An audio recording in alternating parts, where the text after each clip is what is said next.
कहानी शुरू होती है और हम देखते हैं चुलबुली चमेली नाम की एक लड़की को जो कि अपनी कार से बाहर निकलकर किसी के पास जा रही होती है। वहीं दूसरी तरफ हम टोनी कक्कड़ की नाजायज औलाद बब्बू बेशर्म को देखते हैं जो कि चुलबुली चमेली का बॉयफ्रेंड होता है। फिर चुलबुली चमेली उसके पास आती है और उसे दबाकर चूसने लगती है, लेकिन तभी हम देखते हैं कि बब्बू बेशर्म सिर्फ खुली आंखों से सपना देख रहा है और वो बस अपनी क्लास में बैठा चुलबुली चमेली के बारे में सोच रहा होता है। तभी टीचर उसको खड़े होने को कहता है, लेकिन बब्बू बेशर्म खड़ा होता भी तो कैसे, क्योंकि चुलबुली चमेली के बारे में सोचकर उसका छोटा पप्पू खड़ा जो हो गया था। फिर टीचर सभी स्टूडेंट से कहता है कि एक हफ्ते बाद तुम हाई स्कूल पास करके कॉलेज जाने वाले हो, इसलिए जाने से पहले मैं तुम सभी को ये गुब्बारे देना चाहता हूँ, क्योंकि मैं जानता हूँ कि यहाँ से निकलते ही तुम लोग क्या कांड मचाने वाले हो। फिर टीचर चुलबुली चमेली के बॉयफ्रेंड मनहूस मच्छर से कहता है कि तुम ये 2 गुब्बारे रख लो। इस पर मनहूस मच्छर कहता है कि नहीं सर, मेरे पास तो पहले से ही इस हफ्ते के 20 पैकेट पड़े हुए हैं। फिर क्लास खत्म होने के बाद सभी लोग एक एक करके वो गुब्बारे अपने साथ ले जाते हैं। फिर आखिर में वहाँ पर बब्बू बेशर्म आता है और उस गुब्बारे को उठाकर कहता है कि मैं इसका क्या करूंगा, जिसके बाद वो उसे वहीं फेंक कर चला जाता है। फिर स्कूल के बाद हम 2 चोमू चूतड़मल और तैमूर को देखते हैं जो कि स्कूल की लड़कियों को छेड़ रहे होते हैं। तभी चूतड़मल तैमूर को बताने लगता है कि देख भाई,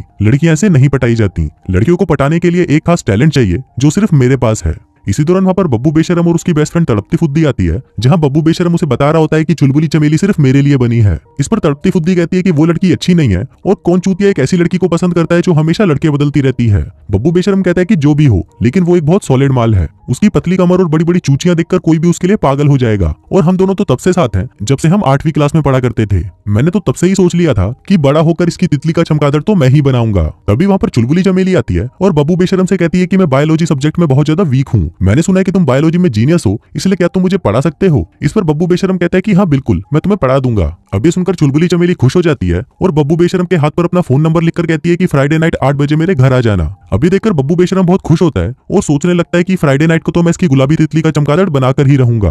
फिर कुछ दिनों बाद फ्राइडे नाइट भी आ जाती है और हम बब्बू बेशर्म के बाप को देखते हैं जो कि बब्बू बेशर्म को अपनी जान से भी ज्यादा कीमती जैगुआर कार दिखाता है और कहता है कि ये कार मुझे मेरी जान से भी ज्यादा प्यारी है और आज रात को मैं अपनी जान तुम्हारे हाथों में दे रहा हूँ, लेकिन अगर इसे कुछ भी हुआ तो मैं तुम्हारे पिछवाड़े में गर्म लोहे का सरिया डाल दूंगा। फिर बब्बू बेशर्म उस जैगुआर को लेकर चुलबुली चमेली के घर पहुंच जाता है। फिर वो वहाँ पर चुलबुली चमेली को देखता है जो कि बहुत ज्यादा सुंदर लग रही थी, लेकिन वहाँ पर उसका बॉयफ्रेंड मनहूस मच्छर भी होता है जो उससे पूछता है कि ये घुचू कौन है। चुलबुली चमेली कहती है कि ये बब्बू बेशर्म है और ये आज रात को पढ़ाई में मेरी मदद करेगा। इस पर मनहूस मच्छर कहता है कि तुम्हें पढ़ाई करने की क्या जरूरत है, वैसे भी आगे चलकर तुम्हें मेरे लिए घोड़ी ही तो बनना है। अब उसकी ये बात सुनकर चुलबुली चमेली गुस्सा हो जाती है और उसे कहती है कि मैं तुम्हारी कोई गुलाम नहीं हूँ, जिसके बाद वो उसे धक्के देकर अपने घर से निकाल देती है। फिर बब्बू बेशर्म और चुलबुली चमेली रूम में जाते हैं और अंदर आते ही चुलबुली चमेली रूम के दरवाजे और पर्दे बंद कर देती है। फिर वो दोनों पढ़ाई करना शुरू करते हैं, लेकिन पूरे टाइम बब्बू बेशर्म की नजर सिर्फ चुलबुली चमेली की मोटी सी गांड पर ही होती है। अब पढ़ाई करते हुए चुलबुली चमेली में ठरक जाग जाती है और वो बब्बू बेशर्म को कहती है कि मर्द का घोड़ा चाहे कितना ही बड़ा हो, लेकिन अगर उसका घोड़ा ज्यादा देर तक दौड़ नहीं सकता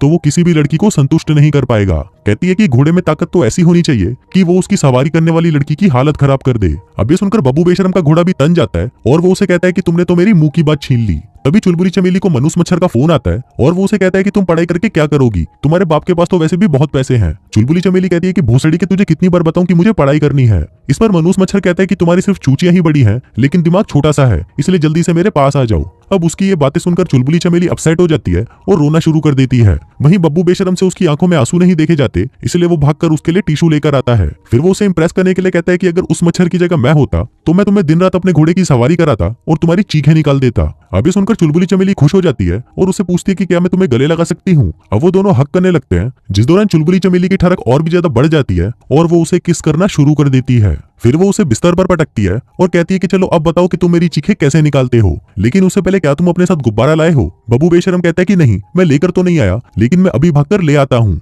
जिसके बाद वो उसे ठंडा ही छोड़कर गुब्बारे लेने के लिए भागते हुए सुपरमार्केट जाता है। अब वहाँ पहुंचते ही उसके पास एक भिखारी आता है और उसे कहता है कि सिर्फ 10 रुपए में मैं तेरी कार का विंडो साफ कर दूंगा। बब्बू बेशर्म उसे मना करने लगता है, लेकिन तभी वो भिखारी उसकी कार पर थूक देता है और उसे साफ करने लगता है। कहता है कि चिंता मत करो, मैं इसको मस्त चमका दूंगा। फिर बब्बू बेशर्म भागता हुआ अंदर जाता है और गुब्बारों का सेक्शन ढूंढने लगता है। फिर बहुत ढूंढने के बाद फाइनली उसे गुब्बारे मिल जाते हैं, जिसके बाद वो उनमें से एक बड़ा वाला पैकेट उठाता है और उसे बाकी सामान के साथ लेकर बिलिंग काउंटर पर जाता है। अब वो आज रात की मजदूरी के लिए बहुत ज्यादा एक्साइटेड था, लेकिन तभी उसे पता चलता है कि वो अपना वॉलेट तो अपनी कार में ही भूल आया है। इसलिए जब वो बाहर उसे लेने के लिए जाता है तभी वो देखता है कि कुछ चोर उसकी कार उठाकर वहां से भाग चुके हैं। अब ये देखकर बब्बू बेशर्म की फटकर 464 हो जाती है, जिसके बाद वो पुलिस स्टेशन जाता है और अपनी गुम हुई कार की रिपोर्ट लिखवाता है। फिर वहां पर पुलिस ऑफिसर उसे बताता है कि इस शहर में एक नई गैंग घूम रही है और वो लोग कारों को खोलकर उसका एक एक पार्ट साउथ अमेरिका भेज रहे हैं, इसलिए तुम सीधा अपने घर जाओ और अपनी कार के बारे में भूल जाओ। अभी सुनकर बब्बू बेशरम दुखी हो जाता है, लेकिन तभी उसे याद आता है कि वो चुलबुली चमेली को घर पर गर्म करके ठंडा ही छोड़ आया है। जिसके बाद वो भागते हुए फोन बूथ पर जाता है और उसे फोन करने की कोशिश करता है, लेकिन उसके हाथ से चुलबुली का फोन नंबर मिट चुका था, इसलिए वो बार बार गलत नंबर डायल कर देता है। अब लास्ट में उसके पास सिर्फ आखिरी सिक्का बचा था, जिससे वो अपनी बेस्ट फ्रेंड तड़पती फुद्दी को फोन करता है और उसे कहता है कि मैं एक बहुत बड़ी मुसीबत में फंस गया हूँ, इसलिए प्लीज तुम जल्दी से आकर मुझे ले जाओ। अब उसकी ये बात सुनकर तड़पती फुद्दी घबरा जाती है और उसको लेने के लिए निकल जाती है। तभी बब्बू बेशरम को वहां पर एक बस दिखाई देती है और वो जाकर उसमें चढ़ जाता है। बस का ड्राइवर उससे पैसे मांगता है, जिस पर बब्बू बेशरम कहता है कि मेरे पास पैसे नहीं है। अब ये सुनकर ड्राइवर की सटक जाती है और वो उसे बस में बिठाकर बस को कुत्तों की तरह दौड़ाने लगता है। इसी दौरान उसे रास्ते में तड़पती फुद्दी भी जाते हुए दिखाई देती है। वो उसे आवाज लगाने लगता है, लेकिन तड़पती फुद्दी को उसकी आवाज सुनाई नहीं देती। फिर वो ड्राइवर उसे एक सुनसान जगह पर फेंक देता है और उसे गालियां देकर वहां से चला जाता है। कहता है कि चूती, अब की बार बस में बैठे तो पैसे लेकर बैठना। अब बब्बू बेशरम वहां से पैदल ही आगे बढ़ने लगता है और घूमते घूमते एक स्पेनिश क्लब में पहुंच जाता है। फिर उसको देखते ही सभी लोग उसे घेर लेते हैं, क्योंकि उन्हें अमेरिकन बिल्कुल भी पसंद नहीं होते। अब बब्बू बेशरम को स्पेनिश तो आती नहीं थी, लेकिन वो फिर भी उन्हें स्पेनिश में कहता है कि मैं तुम्हारी माँ, पत्नी और बहन को बजाना चाहता हूँ। अब ये सुनकर उनको गुस्सा जाता है, लेकिन तभी वहां पर एक पहलवान आता है, जिसकी एक मोटी और ठरकी बहन होती है, जो कि कई सालों की प्यासी थी। फिर पहलवान उसे कहता है कि देख चचुंदर, मेरी बहन तुझे बहुत पसंद करती है और तेरे साथ डांस करना चाहती है, इसलिए अगर तू यहाँ से जिंदा निकलना चाहता है तो उसके साथ डांस कर। तभी मोटी उसे उठा ले जाती है और उसके साथ डांस करने लगती है। फिर कुछ देर तक डांस करने के बाद जब बब्बू बेशरम मूतने के लिए बाथरूम में जाता है तो उसे वहां पर एक खिड़की दिखाई देती है। अब मौका देखकर बब्बू बेशरम बाथरूम का दरवाजा लॉक कर देता है और खिड़की से कूदकर वहां से भाग जाता है। फिर वो वहां से भाग ही रहा होता है कि तभी रास्ते में उसे उसकी जगुआर आते हुए दिखाई देती है। बब्बू बेशरम उसे रोकने की कोशिश करता है, लेकिन तभी उसमें से कुछ गुंडे निकलते हैं और उसे कहते हैं कि सुन बे चूतिए, ये गाड़ी अपुन की है। जिसके बाद वो उसे कार में बिठाकर अपने साथ ले जाते हैं। फिर वो सभी उसे अपने साथ उसके स्कूल ले जाते हैं, जहाँ पर वो गुंडे स्कूल की दीवार पर चुलबुली चमेली की नंगी ड्राइंग बनाने लगते हैं। फिर वो बब्बू बेशरम को उस ड्राइंग को कंप्लीट करने के लिए कहते हैं और फिर जब बब्बू बेशरम उसकी चूचियां बना रहा होता है, तभी वो गुंडे कार में बैठते हैं और वहां से भाग जाते हैं। अभी देखकर बब्बू बेशरम परेशान हो जाता है और ऊपर देखकर चिल्लाने लगता है। कहता है कि मैंने तो सिर्फ एक गुब्बारा मांगा था, लेकिन तुमने तो मेरी जिंदगी के एल लगा दिए। लेकिन तभी ऊपर से चांद की रोशनी आती है, जो गिरती है सीधा एक गुब्बारे पर, जो कि उसकी बायोलॉजी की क्लास में पड़ा होता है। अब बब्बू बेशरम चुपके से अपनी क्लास में घुस जाता है और वहां से गुब्बारा लेकर नाश्ता गाता चुलबुली चमेली के घर जाने लगता है। लेकिन तभी उसकी आवाज वहां का सिक्योरिटी गार्ड सुन लेता है, जो कि एक बहुत बड़ा कुंफू मास्टर था। फिर वो बब्बू बेशरम के पास आता है और उस पर हमला करने लगता है। बब्बू बेशरम उससे भागने की कोशिश करता है, लेकिन सिक्योरिटी गार्ड गुलाटियां मारते हुए उसके पास आता है और उसे कुत्ते की तरह मारने लगता है। फिर वो उसे फिर से मारने उसके पास जाता है, लेकिन तभी बब्बू बेशरम उसे चकमा दे देता है और वहां से निकल जाता है। वहीं तड़पती फुद्दी भी बहुत देर तक वहां पर उसका इंतजार कर रही थी, लेकिन जब वो नहीं आता तो वो वहां से जाने लगती है। लेकिन तभी बब्बू बेशरम उसकी कार के सामने आ जाता है। फिर वो उसे उठाकर अपनी कार में बिठाती है और वहां से जाने लगती है। फिर तड़पती फुद्दी उसे पूछती है कि तुम्हें क्या हुआ, जिस पर बब्बू बेशरम कहता है कि मैं तुम्हें सब कुछ बाद में बताऊंगा, लेकिन अभी तुम मुझे चुलबुली चमेली के घर ले चलो। फिर वो उससे पूछती है कि क्या आज रात तुम मेरे साथ पार्टी में चलना चाहोगे, लेकिन बब्बू बेशरम उसे मना कर देता है। अब बब्बू बेशरम फाइनली गुब्बारा लेकर उसके घर पहुंच जाता है, लेकिन जब वो उसके घर की बेल बजाता है तो वहां पर उसके लिए कोई भी दरवाजा नहीं खोलता।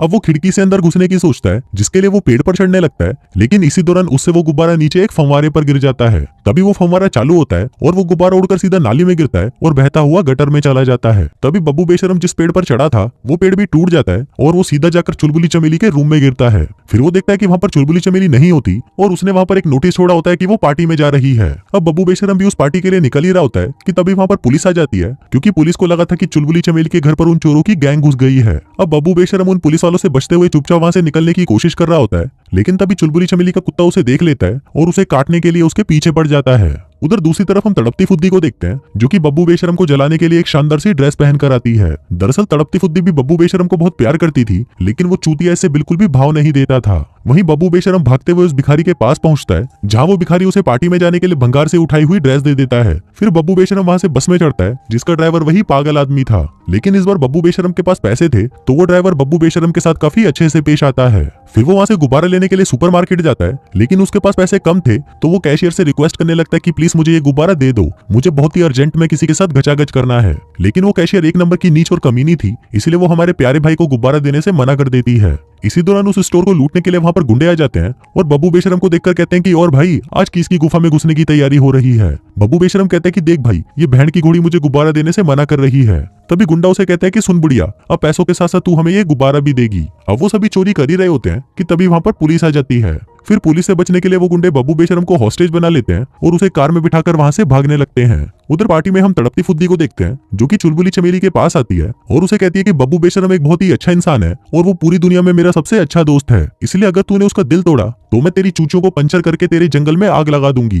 वहीं दुनिया भर की पुलिस बब्बू बेशरम और उन गुंडों के पीछे पड़ी होती है, जिस दौरान एक स्नाइपर सीधा उनकी कार पर निशाना लगाता है, जिससे वो कार आगे जाके पलट जाती है और ब्लास्ट हो जाती है। फिर बब्बू बेशरम को पुलिस स्टेशन लाया जाता है, जहाँ पर बब्बू उन्हें शुरू से लेकर अभी तक की सारी बातें बताने लगता है कि कैसे उसकी कार चोरी हुई, कैसे उसने एक मोटी के साथ जबरदस्ती डांस किया और कैसे सिर्फ एक गुब्बारे के लिए उसकी पूरी जिंदगी के एल लग गए। अब उसकी ये दर्द भरी कहानी सुनकर पुलिस वाला उसे उसकी कार की चाबी देता है, जो कि अब बर्बाद हो चुकी थी। फिर जाने से पहले वो उसे एक गुब्बारे का पैकेट देता है और कहता है कि गुलाबी तो लोगों को बहुत मुश्किल से नसीब होती है। फिर बब्बू बेशरम वापस से तड़पती फुद्दी को फोन करता है, जो कि उसे उस पार्टी में ले जाती है जहाँ पर चुलबुली चमेली थी। अब वहाँ पहुंचकर तड़पती फुद्दी हिम्मत करके उसे अपनी दिल की बात बताने की कोशिश करती है, लेकिन वो ऐसा नहीं कर पाती। वहीं उस पार्टी में हम उस पहलवान भाई और उसकी प्यासी बहन को भी देखते हैं, जो कि बब्बू बेशरम को ढूंढते हुए वहां पर आ गए थे। लेकिन उन्हें वहां पर वो दोनों तैमूर और चूतड़मल मिल जाते हैं, जिनको देखकर मोटी कहती है कि अगर बब्बू बेशरम नहीं है तो क्या हुआ, मैं तो तुम दोनों से भी काम चला सकती हूँ। उधर बब्बू बेशरम भी चुलबुली चमेली के पास पहुंच जाता है, जिसको देखकर चुलबुली चमेली खुश हो जाती है और उसे कहती है कि जल्दी चलो, हमें अपना अधूरा काम पूरा करना है।